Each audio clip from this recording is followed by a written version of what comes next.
जो युद्ध चल रहा है उसमें एक छोटा सा डॉट हुए काम कर रहा है।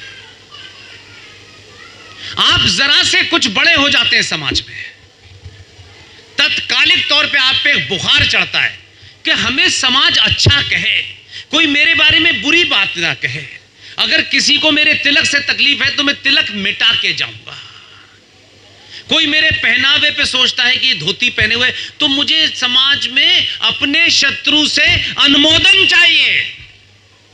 ये सनातनी हिंदू अपनी आस्थाओं के प्रति इतना कमजोर है कि कोई काम करने पहले से सोचता है यार वो क्या सोचेंगे मेरे बारे में, यार मैं कुछ दकियानूसी टाइप का आदमी हूं, मैं बड़ा रिलीजियस टाइप का आदमी, नहीं मुझे ऐसा नहीं दिखना, मुझे सबका अच्छा बने रहना है।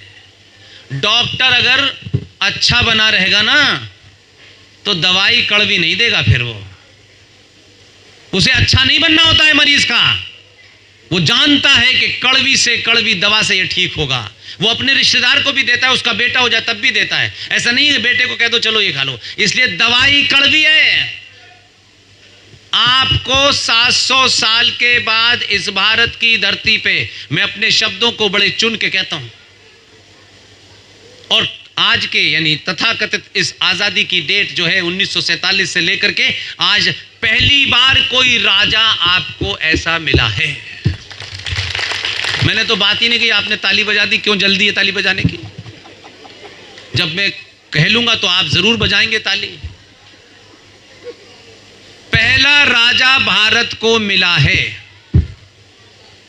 जिसको अपनी पहचान, अपनी आस्थाओं, अपनी परंपराओं और अपनी संस्कृति के प्रति प्रदर्शन करने में संकोच नहीं होता। वो ये नहीं सोचता कि मैं देश का प्रधानमंत्री हूं, मुझे वोट इसने भी दिया है, उसने भी दिया है, छोटे भाई का पजामा बड़े भाई का कुर्ते ने भी दिया है। नहीं, मैं हिंदू हूं, राज जब चलाऊंगा तो संविधान से चलेगा, और जब राष्ट्र की बात होगी तो मेरी आस्था और परंपराओं से चलेगा। इसलिए इतना बड़ा तिलक लगा करके, गेरुए वस्त्र पहन करके पूरी दुनिया में घूम रहा है, उसे क्यों नहीं शर्म आती? वो क्यों नहीं हिचकिचाता? वो क्यों नहीं डरता? लेकिन आप अपने घर से तिलक लगा के चलेंगे तो जफर भाई के घर पे जाते मिट जाएगा, फिर लगाएंगे, फिर अहमद भाई के घर पे मिट जाएगा। कब तक मिटा मिटा के दूसरों का समर्थन लोगे मेरे भाई? जो हो उस पे गर्व करो यार। अगर नहीं कर सकते तो फिर इसका मतलब है कि आप बहुत छोटे से स्वार्थों में डूबे हुए हैं। आप सिर्फ नौटंकी कर रहे हैं पूरी दुनिया के अंदर, हम ये हैं, हम वो हैं। इसलिए 15 अगस्त 1947 को भारत आजाद नहीं हुआ। कोई डॉक्यूमेंट नहीं है। जब तक इस बात की जड़ तक नहीं चले गए थे तब तक नहीं बोले थे। कोई जल्दी नहीं थी कि हर विषय पे बोल दो। बहुत सारे विषय हैं जिस पर रिसर्च चल रही है हमारी। जब रिसर्च बिल्कुल ओरिजिनल सोर्स से कनेक्ट हो जाएगी उसी दिन किसी सभा में चिल्ला के बोलूंगा मैं। हम कोई संगठन नहीं चलाते, खुद ही पढ़ते हैं, खुद ही खरीदते हैं किताब, खुद ही जाते हैं, खुद ही डॉक्यूमेंट निकालते हैं। एक आध कोई साथी कर दे, मदद कर दे तो कर दे, रोते नहीं है। 15 अगस्त 1947 की डेट ब्रिटेन की आर्काइव में, ब्रिटेन की पार्लियामेंट में, भारत की 3 मूर्ति में, भारत की संसद में कोई डॉक्यूमेंट नहीं है कि 15 अगस्त 1947 को भारत आजाद हुआ है। लेकिन पूरा भारत, सत्ताधर सत्ताएं झूठ बोल रहे हैं। कुछ तो चाहते थे कि पता ना चले, और दूसरा वाला ऐसे समय में आया है कि अभी वो बहुत दूसरे कामों में लगा है। वो एक नई समस्या नहीं खड़ा करना चाहता, क्योंकि 82 करोड़ समाज में से ज्यादातर उसे वोट इसलिए देते हैं, पेट्रोल महंगा कर दिया है, आटा बहुत महंगा है। ऐसा लगता है कुछ लोग पेट्रोल पीने के लिए पैदा हुए हैं। अरे जीवन में कभी कुछ चीज ऊपर होती है, कुछ नीचे होती है। और सस्ता था तो कौन सी आपने अपनी आस्थाएं बचा ली थी? कौन सी आस्थाएं बता ली थी? आप गिनती में ज्यादा थे। वो जो रेगिस्तान से जाहिल आए थे वो गिनती में इतने थे, लेकिन अंदर से लालची थे तो आप मंदिर छोड़ के भाग गए। तो सोमनाथ का मंदिर 50 लोगों ने लूट लिया। लाखों लोग नहीं थे, हजारों की सेनाएं नहीं थी, और उनके आने से पहले आप पुरुषार्थी थे नहीं थे, ऐसा भी नहीं था। लेकिन हमें क्या करना है? ये काम ब्राह्मण का है, ये करे, ये ठाकुर का, ये करे। किसने बनाया? किसने कहा कि ये ब्राह्मण मां की पेट से पैदा हुआ है इसलिए ब्राह्मण है? कहां लिखा है ये? किस ग्रंथ में लिखा है ये कि जो ब्राह्मण मां से पैदा वो ब्राह्मण होगा, ठाकुर की मां से पैदा ठाकुर होगा? नहीं, एकदम बड़ा फ्रॉड है ये। सनातनी हिंदू समाज अनंत अनंत काल से, जब से हम इस वजूद में, एग्जिस्टेंस में आए हैं, तब से लेके आज तक ये देश, ये राष्ट्र कभी भी जाति प्रधान नहीं रहा। यहां जाति कर्म से तय होती है। जिसने हथियार उठा लिया, अपनी मां, बहन, बेटी, अपने परिवार की सुरक्षा की, उसे क्षत्रिय कहते हैं। जिसने ज्ञान प्राप्त कर लिया, जिसने वेदों को पढ़ लिया, वही ब्राह्मण है। लेकिन अगर ब्राह्मण का लड़का डकैत है तो कहेंगे साहब नहीं साहब ये तो नहीं, फिर वो डकैत है, वो ब्राह्मण नहीं है। वो किसी का भी हो सकता है। और आपके पास तो सब कुछ है, यहां सुबह से शाम रामायण भी चलती होगी। आपसे सवाल करता हूं मैं, उस समय के कालखंड के हिसाब से भगवान राम क्या थे? अगर आज हम जाति में बांटे तो भगवान राम क्या थे? क्षत्रिय थे ना? नहीं, हां या ना, क्षत्रिय थे कि नहीं थे? परशुराम क्या थे? परशुराम शुद्ध ब्राह्मण थे। भाई कैसी बातें कर रहे हो? देखो मेरे भाई, आप मैं तो अल्लमिया पढ़ के आया हूं तब मुझे पता है, और आप सुन्नात पढ़ते हो तब भी आप गलत बोल रहे हो। ब्राह्मण थे कि नहीं? और प्रख्यात ज्ञानी रावण कौन था? ब्राह्मण था। अब आप इस कहानी को ऐसे सुन लीजिए।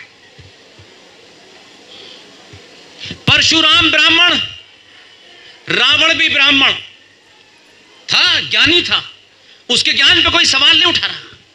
लेकिन दो ब्राह्मणों का आप चरित्र देखिए। और चरित्र का मतलब यह नहीं कि रावण के एक कृत्य के कारण, एक एक्शन के कारण हम उसको किसी कैटेगरी में खड़ा कर दें, लेकिन हम उस समाज के लोग हैं जो दुनिया में इतना जस्टिफाई और जस्टिफिकेशन नहीं दे सकता किसी को। हम वो लोग हैं। हमने रावण को नहीं देखा। हमने रावण की कहानी नानी दादी पुरखों से, सदियों से चली आ रही है, सब कहानी सुना रहे हमको। सॉरी। रावण ने उस समय की सामाजिक मर्यादाओं का अतिक्रमण करते हुए, उन मर्यादाओं को तोड़ते हुए, उसका हनन करते हुए उस समाज में किसी की पत्नी का अपहरण कर लिया। हम में से किसी ने देखा है? नहीं देखा, सुनी तो रहे ना। लेकिन ये कहानी चली आ रही है, नानी दादियों से सुन रहे हैं, वो प्रसंग चल रहा है, आज भी चल रहा है।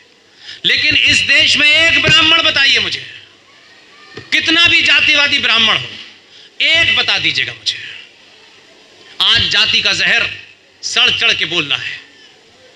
और ये जाति का किसने क्लासिफिकेशन किया ये भी आपको पता नहीं है। रावण ब्राह्मण है, ब्राह्मण था, महाज्ञानी था, इसमें कोई दो राय नहीं है। लेकिन रावण अपने एक कृत्य के कारण इतने हजारों साल के बावजूद भी चौराहे पे जलाया जाता है। परशुराम ब्राह्मण हैं, परशुराम अपने कृत्य के कारण मंदिर में पूजे जाते हैं। रावण को जलाने के वक्त कोई ब्राह्मण यह कहे नहीं ये ब्राह्मण था, इसको नहीं जलाना है, वो नहीं कहेगा, उसको पता है। और समाज में जो लोग जहर बोल रहे हैं उनके लिए सवाल है। मंदिर में जो पुजारी है, जो पूजा कराता है, रोजमर्रा के जीवन में देख लीजिए कहीं ना कहीं सब जगह ब्राह्मण ही बैठा होगा। वो ब्राह्मण जब पूजा कराता है तो उसके मन के जरा सोचिए, जिस जहर की हम बात कर रहे हैं, इसलिए हमारी परंपरा को देखेंगे तो यह आपको समाप्ति लगेगी, और आज की आंखों से देखेंगे तो यह आपको जाति का जहर लगेगा। वो पंडित मंदिर में बैठ करके किसकी पूजा कर रहा है? जिसने एक ब्राह्मण, उस ब्राह्मण द्वारा किए गए गलत काम के कारण उसका वध किया था। आज भी लोग कहते हैं राम ने किया था। आज तक इस जातिवादी के जहर के बावजूद भी कोई ये नहीं कहता कि राम ने एक ब्राह्मण का वध किया था। हम उन संस्कारों से निकल के आए हैं, लेकिन वो पंडित पूरे मन के साथ, पूरी श्रद्धा के साथ भगवान राम की पूजा करता है। उसके मन में यह भाव नहीं आता कि इसने मेरे भाई ब्राह्मण को मारा है, नहीं आता उसके मन में। और वही पंडित, सोचिए, यह बात बतानी चाहिए थी, ठेकेदारों को नहीं बताते, कथावाचकों को बतानी चाहिए, नहीं बताते। जो पंडित मंदिर में बैठा है, यहां से लेके पूरी दुनिया में कहीं चले जाइएगा, वो मंदिर में बैठा हुआ ब्राह्मण किसी शर्मा जी, मिश्रा जी, दीक्षित साहब की लिखी रामायण नहीं पढ़ाता, वाल्मीकि की लिखी रामायण पढ़ाता है। किस जातिवाद की आप बात कर रहे हैं? रामायण खोलने से पहले देखता है कि ये एक दलित ने लिखी है, इसको आपने फैलाया है। लाइन में प्रसाद लेने लोग जब मंदिर में घुसते हैं, मुझे तो ये हमारे साथी जिन्होंने मुझे बुलाया है, देखिए मैं उनका नाम भी भूल जाता हूं,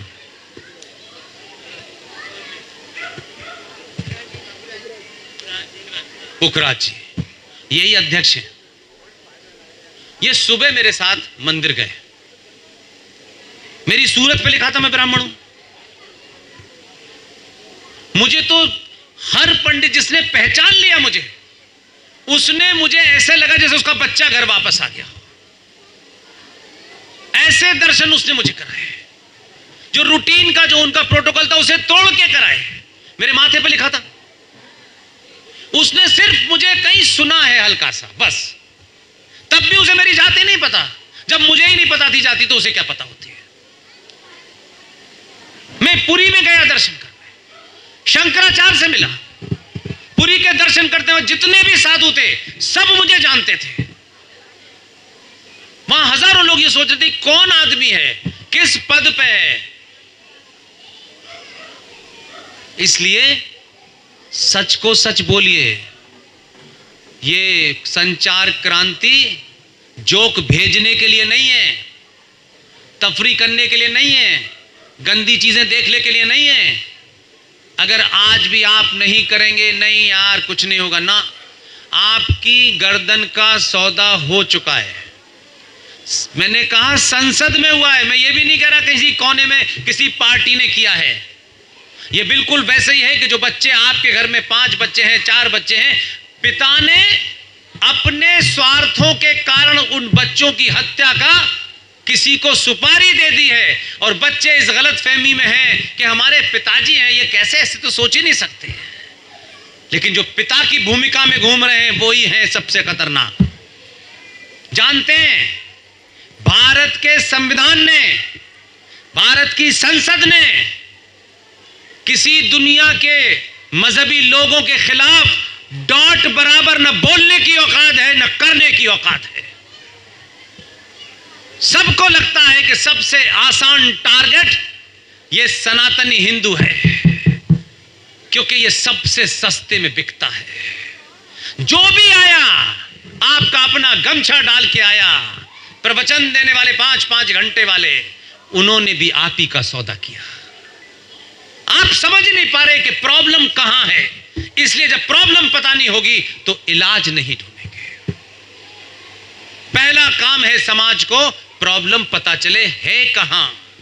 डॉक्टर बीमारी ढूंढता है किस कारण से हुई थी। कभी कभी बीमारियां इतनी लंबी होती हैं कि वो पूछता है कि आपके पिताजी को भी थी क्या, तो नाना को होगी, दादा को होगी। वो इसलिए पूछता है ताकि पता चले ये आई कहां से है। This is the time you find out ये बीमारी कहां से चली है। कुछ दिनों का समय है, उसके बाद आप इस स्थिति में नहीं रहेंगे कि आप पता करें।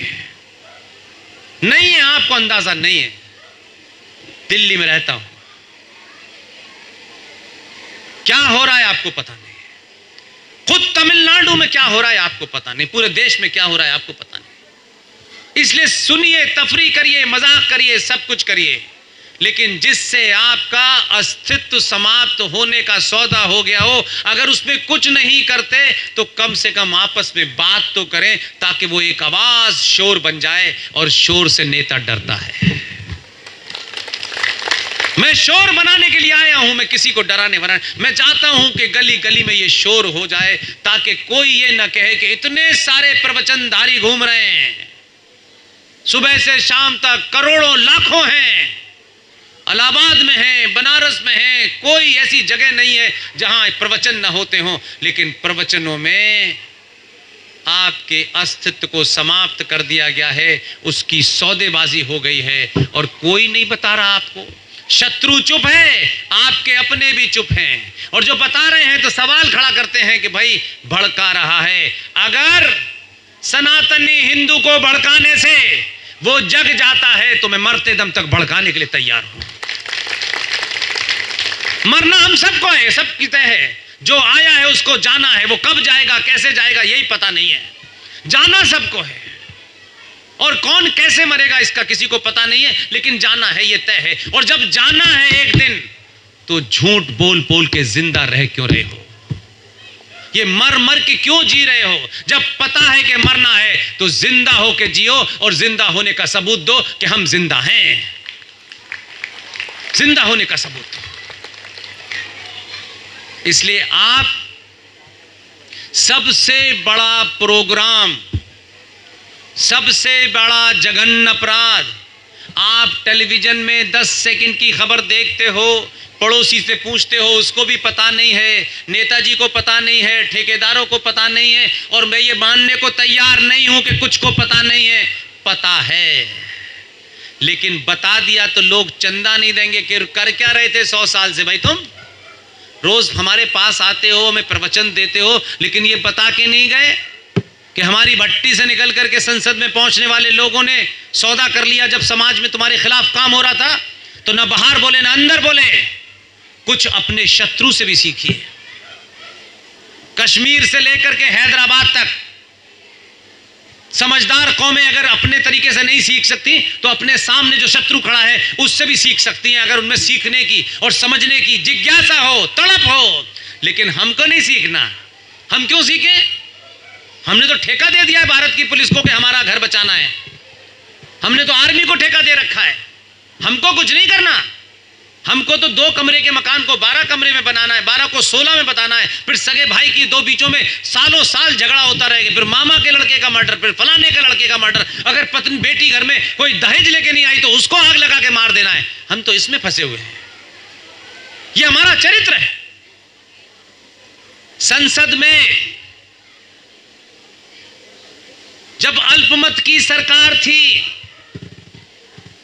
इसलिए शत्रु जिसे आप मूर्ख समझ रहे हैं और समझते हैं कि नहीं पढ़ना लिखना जरूरी है, पढ़ लिख के नौकरी मिलती है, ज्ञान नहीं मिलता है। जो नहीं पढ़ रहे अंग्रेजी, जो नहीं कर रहे पीएचडी, वो 5 वक्त सीधे बात कर रहे हैं बिना मोबाइल के, डायरेक्ट 1000 साल आपसे आगे हैं। आपको लगता होगा कैसे करें, हमारा जीवन बड़ा अच्छा है, या आपको लगता है आपका जीवन बड़ा अच्छा है, बड़े महंगे कपड़े पहन रहे हैं।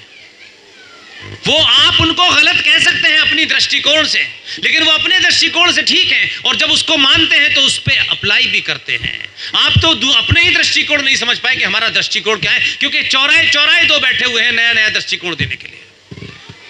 जब अल्पमत की सरकार थी, संसद में 10 लोग भी उनके नहीं थे। आपको तो 700 साल के बाद पहली बार लगा कि 300 आएंगे तब मंदिर बनेगा। जिंदा कौमें हजारों साल इंतजार नहीं करती, जिंदा कौमें अपने सामने कहती हैं अभी इसी वक्त करो, नहीं तो जाओ। वो नहीं थे संसद में, उनकी गिनती नहीं थी। और जितने लोग यहां बैठे हैं जो मेरी बात सुन रहे हैं, जाके चेक करिएगा, गूगल पे चेक करिएगा। और अगर आपको तकलीफ हो रही हो गूगल में, क्योंकि हो सकता है आपको लगे कि हमारे लिए एक काम बता के जा रहा है, हम कैसे इस बात को आसान कर दें। जरूरी नहीं है कि मैं यहां से बोलूं सब कुछ आपको समझ ही आ जाए, हो सकता है कुछ चीजें आपके दिमाग से निकल जाएं। हमारी टीम एक YouTube चैनल चलाती है जिसमें हमारा कोई सरोकार नहीं है, सिर्फ हम उन बातों को कहते हैं कि हम हर जगह नहीं पहुंच सकते।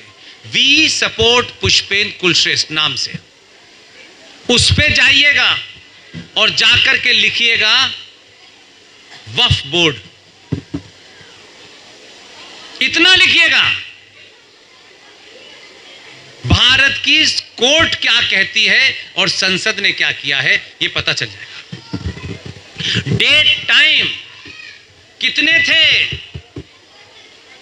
पट्टा डालने वाले उस वक्त संसद में, इसलिए मैं कश्मीर वाले को जो अब नहीं है और ये यहां हैदराबाद वाले को, कम से कम इतने ईमानदार हैं वो, अपनी बात एक है, कोई करोड़ों संगठन नहीं है उनके पास, अपने हितों को, हमारे हिसाब से गलत हो सही हो एक अलग बात है, वो जिसमें अपना हित समझते हैं, संसद में शपथ लेने के बाद संसद के अंदर और संसद के बाहर पूरी ताकत से चिल्ला चिल्ला के अपनी कौम को बताते हैं, इसे कहते हैं ईमानदारी। हम नहीं करते ये काम क्योंकि हमारी दलाली है उसमें। 1995 में एक सरकार थी अल्पमत की, पीवी नरसिम्हा राव प्रधानमंत्री थे, चुप रहे थे, कुछ बोले नहीं। इसलिए मैंने कहा कविता सुनाने से थोड़ी देर के लिए वाहवाही मिल जाएगी, कविताएं सुनाने से राष्ट्र नहीं बचने वाला। संसद के अंदर 91 में एक कानून बना, अल्पमत की सरकार, ताकत देखिए, दबाव देखिए, पार्लियामेंट में 10 लोग नहीं उनके, सौदा हुआ और सौदे में हमारे 2 बड़े नेता शामिल थे, मूक सहमति दी उन्होंने। ये बोल दो तो लोगों को बुरा लग जाता है, बुराई करो लेकिन पड़ोसी की करो, हमारी मत करो। हमारे सारे कुकर्मों पे तुम पर्दा डालो तब तो बहुत अच्छे हो भाई साहब, हम तुम्हारे कुकर्मों पे पर्दा डालने नहीं आए, हमारा ये काम वाम नहीं है, तुम रहो न रहो हमको कोई इंटरेस्ट नहीं है, तुम्हारे रहने से राष्ट्र नहीं है, ये गलतफहमी निकाल देना दिमाग से।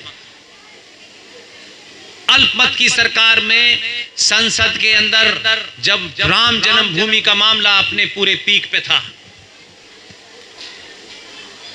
कितने समझदार लोग हैं और हम कितने ज्यादा जरूरत से ज्यादा समझदार हैं, ये चर्चा नहीं है हमारे समाज में, हमारे पॉलिटिशियंस में नहीं है, हमारे हिंदू संगठनों में नहीं है।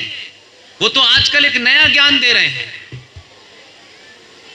1991 में आप सबको याद होगा अयोध्या का मूवमेंट, याद है, पीक पे था।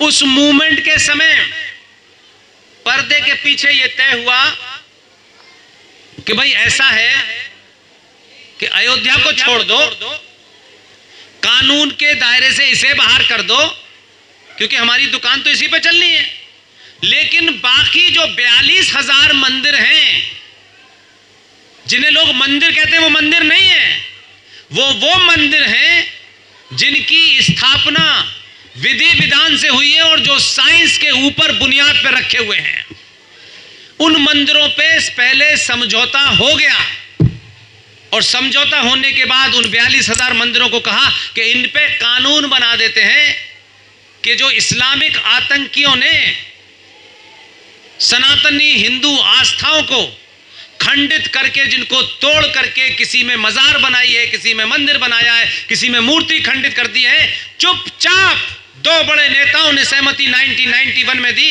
कि इसके बदले में अयोध्या में जो कुछ होगा उस पे हम शोर मचाएंगे, लेकिन आप कर लेना। लेकिन बाकी का उन्होंने सौदा क्या किया, जिनके बाप दादा जो कहते हैं कि हमारे बाप दादा वो नहीं थे, ना बाबर था, ना अकबर था, ना औरंगजेब था, लेकिन उनके द्वारा किए हुए कृत्यों के ऊपर आधुनिक भारत में कितना महंगा सौदा किया और सनातनियों ने कितना सस्ता सौदा किया, क्योंकि सनातनी मेरा आदमी, मेरी जाति के 2 मिल जाए बस, बाकी दुनिया जाए भाड़ में, इसमें इंटरेस्ट नहीं। 1991 में एक समझौता हुआ संसद के अंदर और समझौते की सहमति के बाद यह कर दिया गया कि 42,000 मंदिर जो पूरे देश के अंदर हैं, जो शुद्ध रूप से साइंस पे स्थापित थे, अब इनकी यथा स्थिति ऐसे ही रहेगी, अब उस पे कोई नया विवाद नहीं होगा।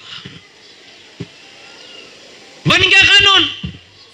जिसे आप जानते नहीं होंगे तो मैं आपको, उस कानून का नाम है प्लेसेस ऑफ वर्शिप एक्ट 1991। 42,000 मंदिर मेरे हमने संसद में कह करके, खामोश रह करके, हिंदुओं के सामने बातें करके, बड़ी बड़ी अंदर समझौता करके आगे बढ़ गए और 92 में बाबरी मस्जिद टूट गई। ये पता था उनको कि ये होगा, लेकिन उन्होंने कहा अगर एक बाबरी मस्जिद चली जाएगी तो कोई दिक्कत नहीं है, 42,000 तो नहीं छुए जा सकते। वो संसद में कानून पास हो गया। एक लिया, ऐसे लग रहा था कि कोई हमने नाजायज लिया, और 42,000 पे हमने ऐसे छोड़ दिया जैसे वो किसी और के थे। 1991 का कानून बना, 92 में बाबरी मस्जिद टूटी, 93 में सौदे के तहत तीसरी डिमांड आई। उन्होंने डिमांड नहीं मांगी, हमारे जैसे चापलूस होते थे, कहते 2 टिकट मुझे दे दो, 2 मेरे बेटे को दे देना, 2 मेरी चाची को दे देना, बस कर लो जो करना है। उन्होंने, जिन्हें आप कहते हैं कि पढ़े लिखे नहीं हैं, हमें उन्हें पढ़ाना है, हमें उन्हें मानव बनाना है, उन्होंने सौदा नहीं किया। 1993 के अंदर गिरने के बाद दूसरी डिमांड आई कि हम इस देश में अल्पसंख्यक हैं, कमाल के अल्पसंख्यक है भाई, इसलिए माइनॉरिटी कमीशन बनना चाहिए, अल्पसंख्यक आयोग बनना चाहिए। वो भी बन गया, माइनॉरिटी मिनिस्ट्री भी बन गई, वक्फ बोर्ड भी बन गया, मुस्लिम एजुकेशन बोर्ड भी मिल गया। कुछ नहीं कहां वो कानून बन के पास हो गए। कोई बोला बताइए 91, 92, 93, 94, 95 से कभी आपने ये बातें सुनी थी? और फिर 95 में एक अमेंडमेंट हुआ। नहीं पता देश को, देश तो बिजी है, पेट्रोल का मांग बढ़ गए हैं, जीएसटी घट गई है, इसी से नहीं निकल पा रहे, क्योंकि आपके पास तो समय ही नहीं है और बाकी समय पूजा पाठ के लिए है, तो वहां एक अलग ज्ञान चल रहा है। 95 में एक अमेंडमेंट किया गया वक्फ प्रॉपर्टी कानून के अंदर, और अमेंडमेंट करके रख दिया गया। इसलिए मैंने कहा कि अगर जिंदा है तो जिंदा होने का सबूत दीजिए, सिर्फ अच्छे कपड़े पहन के, बड़ी नौकरी करके, बड़ी गाड़ी से सबूत नहीं है। जिनके पास कपड़े पहनने के लिए नहीं थे, उन्होंने अपने जिंदा होने का सबूत दिया। 95 में उसमें अमेंडमेंट हुआ, चुप, खामोशी, सरकार चली गई। फिर दोबारा जब आपकी गिनती 123 थी भारत की लोकसभा में, गिन लीजिएगा, ऊपर 21 की 22 हो सकती है, लेकिन 123 की 3 नहीं हो सकती। 123 थे आप संसद के अंदर, कानून आया, वक्फ प्रॉपर्टी कानून के अंदर एक लॉ बनाया गया, अमेंडमेंट हुआ, पूरी संसद बैठी हुई थी। संसद को लाइव देखने वालों की आंखें बंद हो गई थी उस वक्त, नहीं देखा कि ये क्या पास हो रहा है। और वो कितने शातिर थे, उनको मालूम था कि लाइव देखने में हिंदू इंटरेस्टेड ही नहीं है, वो क्यों देखेगा, वो तो सिर्फ एंटरटेनमेंट देखेगा। सास भी कभी बहू है, वही देखना है, अपने मतलब की चीज मत नहीं देखी आपने। मेरी जिंदगी जहां से निकली है, मुझे अपने मतलब के अलावा मुझे कुछ नजर नहीं आता, उसके अलावा क्या दुनिया में चल रहा है होगा, मेरा एजेंडा यह है। आपने नहीं देखा 2013 में वक्फ प्रॉपर्टी कानून संसद के अंदर रखा गया और उस पर बहस हुई। 123 थे, बार बार याद करा रहा हूं मैं। पाखंडी मक्कार अगर अपने बीच में से है तो वो शत्रु है, इसलिए नहीं माफी मिल सकती कि ये तो हमारा है। नहीं भाई साहब, अगर ये बीमारी है तो बीमारियों का भंडार फिर आपके पास है तो फिर सही है। कानून बना, एक तो पूरा देश ये नहीं जानता कि वक्फ के मतलब क्या होते हैं, कोई नहीं जानता वक्फ का मतलब क्या होता है। इसलिए अपने बारे में जानने से जरूरी होता है कि जब समाज में कुछ पागल कुत्ते हों, कुछ पागल सुअर घूम रहे हों, तो ये पता रखना चाहिए कि फला का कुत्ता पागल है, ये काटने से 22 इंजेक्शन लगेंगे, ये जानना जरूरी होता है। इसलिए अपने बच्चे से कहते हैं वहां से जाना, वहां पे एक पागल कुत्ता है, वो काट लेगा तो बेटा मैं कुछ नहीं करूंगा, तुम्हें इंजेक्शन लगेंगे। इतनी इंफॉर्मेशन रखने से ही कभी कभी पागल कुत्तों से बचा जाता है। लेकिन हम तो जानेंगे नहीं, हमें तो मुशायरे में वाह वाह वाह वाह, क्या बात कही, मुशायरे की एक लाइन समझ में नहीं आई लेकिन ताली बजा रहे हैं शौके में। वफ का मतलब क्या है? वफ का मतलब जो वहां से चला है, मक्का जहां महाकालेश्वर बैठे हुए वहां से चला है। वफ का मतलब होता है कि आप अपनी कोई भी प्रॉपर्टी, कोई भी चीज अल्लाह के नाम कर दें। ठीक है? अच्छा, एक सवाल है मेरा, अल्लाह के नाम आपने जमीन कर दी, अब आप लेना चाहते हो वापस, तो अल्लाह साइन कैसे करेगा कि मैं वापस दे रहा हूं?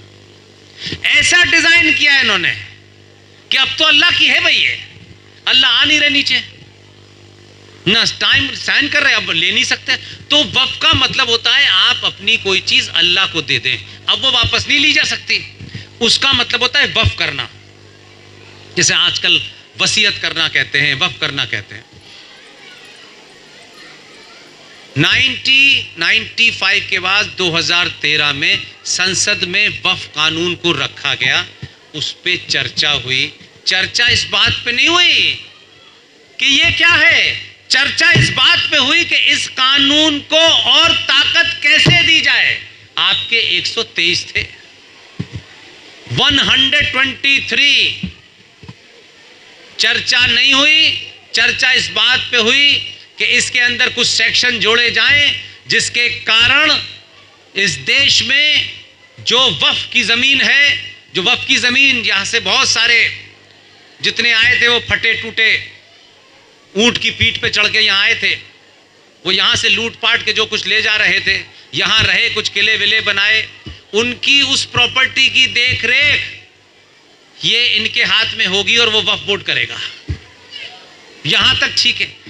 संसद में section 40 of Waqf property act वो ये कहता है, ये संसद में हुआ है, ये किसी सभा में चाय की दुकान पे नहीं हुआ। भाई साहब, अगर आप किसी विषय को नहीं भी जानते तो ये तो सोचते कि ये हो क्या गया है, आप बाहर आके कहते यार ये पता नहीं चल रहा है। ऐसा थोड़ी तो रेल निकल रही थी भाई, 2 दिन बाद उठाते, 3 दिन बाद उठाते, 2023 से 23 आ गई, 13 से उठा। कभी ये शब्द सुने आपने किसी नेता से आज तक?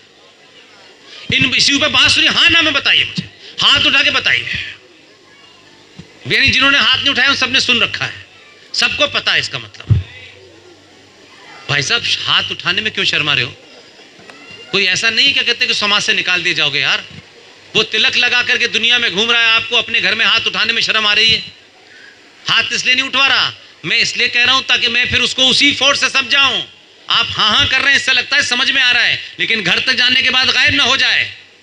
वक्फ प्रॉपर्टी कानून का सेक्शन 40 संसद में पास हुआ, 123 बैठे हुई थी मूर्तियां, और उस कानून पे सेक्शन जोड़ा गया। उस सेक्शन में यह कहा गया, ये जो मंदिर है जिसकी पूजा हो रही है, दिया जल रहा है, सब आ रहे हैं, पैसे चढ़ा रहे हैं, मां बहनें इसकी पूजा कर रही हैं। संसद में पास हुए कानून के तहत वक्फ प्रॉपर्टी बोर्ड एक प्राइवेट बॉडी है, प्राइवेट बॉडी, जिसका सरकार वरकार से कोई लेना देना नहीं है। उस प्राइवेट बॉडी के 2 मेंबर, ये जो मंदिर है यहां नहीं आना उनको, वो बंगाल में बैठा हुआ है, बंगाल में वक्फ बोर्ड का आदमी बैठा हुआ है, उसे कुछ करना नहीं है। यहां से 4 बताएं वो अल्लाह वाले कि ये मंदिर जो है वक्फ बोर्ड की प्रॉपर्टी पे बना हुआ है। इतना ही कहना है, मेरे शब्दों पे ध्यान दीजिएगा, फिर कह रहा हूं मैं। वक्फ बोर्ड के 2 लोगों को, जो सरकारी बॉडी नहीं है, उनको रात में ख्वाब आया और अल्लाह ने कहा कि भाई ये मंदिर जो है ये तो वक्फ की जमीन पे बना हुआ है, तो उनको क्या करना है? ये जो यहां इसके रखरखाव करने वाले बैठे हैं, इनको कुछ नहीं पूछना। वहां जो इमीडिएट थाना यहां लगता है, जिस थाने में ये एरिया आता है, उसके एसएचओ को एक कागज जाएगा, वहीं बैठे बैठे, उसे आना भी नहीं है, बैठे बैठे कागज जाएगा थाने से कि ये मंदिर वक्फ की जमीन पे बना हुआ है। तो यहाँ के पंडित जी, यहाँ के जो उसके संचालक हैं, जो इस कमेटी में शामिल हैं, इनको लगेगा कैसी पागलपने की बातें कर रहे हो भाई, ये यही कहेंगे, एक सामान्य आदमी यही कहेगा, भाई ये तो 100 साल पुराना मंदिर है, हमारे पास इसकी जमीन है, बिजली। आप दुनिया के तर्क देखें, कानून सेक्शन 40 का C पॉइंट या 3 पॉइंट ये कहता है कि वो SHO को जहां एप्लीकेशन देंगे कि ये मंदिर वक्फ की जमीन पे बना है, वो SHO within 24 hour he has to come this place. वो यहां आएगा, यहां पूछेगा कि पंडित जी ये वक्फ की जमीन पे बना हुआ है, पंडित जी अपनी पूजा पाठ में बिजी हैं कई हजार साल से, तो वो अपने कुछ कागज वागज दिखाएंगे। उन्होंने कहा मुझे कागज नहीं देखने, ना मुझे कागज देखने का अधिकार है। 24 घंटे में इस जगह को खाली कर दें, और अगर आपने इसको खाली नहीं की तो संसद में पास किए हुए कानून के तहत आपको मैं इमीडिएटली खड़े हुए घुसपैठिया घोषित करूंगा, इनक्रोचर घोषित करूंगा, और आप नहीं गए तो पुलिस के बल के हिसाब से आपको उठा के यहां बाहर फेंक दूंगा, इस पे ताला लगा दूंगा, इसकी चाबी वक्फ बोर्ड को दे दूंगा। ये बताया किसी ने आपको? अब मुझे बताइए। अरे सर आप तमिलनाडु की बात छोड़ दीजिए, मुझे तो पता है, लेकिन उसके बाद भी आपने खबर सुनी चले गए। मैं किसी इंडिविजुअल की बात नहीं कर रहा, मैं समग्रता में कह रहा हूं, मेरी तकलीफ को समझिए मेरे भाई। वो खाली, फिर सेकंड पॉइंट क्या है जो पास हुआ पार्लियामेंट में? 123 थे, बार बार गिनती बता रहा हूं। उसके बाद आप क्या करेंगे? आपका सामान वहां पड़ा होगा, आपको हाई कोर्ट और सुप्रीम कोर्ट जाने की इजाजत नहीं है। आप पूछेंगे कहां जाएंगे? उसमें कानून में बताया गया है। क्या महान लोग थे सत्ता में, और जो विपक्ष में थे 123, कितने वो और महान थे। तिलक बड़ा लगाने से, गेरुआ वस्त्र पहनने से हिंदुत्व की रक्षा नहीं होने वाली है ना। वो अपनी जगह, उनका काम आस्था का है, वो आस्था तक रखें। उसमें यह कहा गया आपको कहां जाना है? जो वक्फ बोर्ड